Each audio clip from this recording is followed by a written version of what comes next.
కొన్ని సమస్యల విషయంలో అసంతృప్తిగా ఉన్న అమరావతి రైతులకు చంద్రబాబు భరోసా ఇచ్చారు. గురువారం ఉదయం అమరావతిలో శ్రీవారి ఆలయ విస్తరణ పనులను ప్రారంభించారు. సాయంత్రం రైతులతో సమావేశమయ్యారు.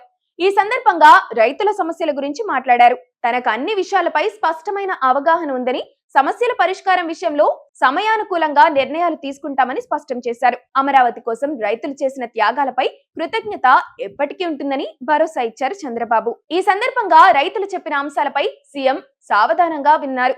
ఇప్పటికే వారి సమస్యలను 6 నెలల్లో పరిష్కరించే విధంగా త్రిసభ్య కమిటీని ఏర్పాటు చేశారు. కేంద్ర మంత్రి పెమ్మసాని, మంత్రి నారాయణ, ఎమ్మెల్యే శ్రావణ్ కుమార్లతో కూడిన కమిటీ కూడా ఈ సమావేశంలో పాల్గొంది.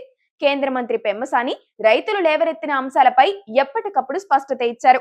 రైతులకు ఏమాత్రం అన్యాయం జరగబోనివ్వమని గట్టి హామీ కూడా ఇచ్చారు.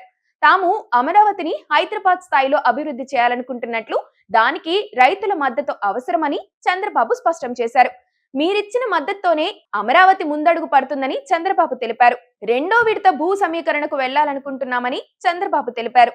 అమరావతిని ఓ మామూలు నగరంగా కాకుండా ప్రపంచ స్థాయి నగరంగా మార్చేందుకు నిరంతరం ప్రయత్నిస్తున్నామని చంద్రబాబు తెలిపారు. చంద్రబాబుతో సమావేశం పట్ల రైతులు సంతృప్తి కూడా వ్యక్తం చేశారు.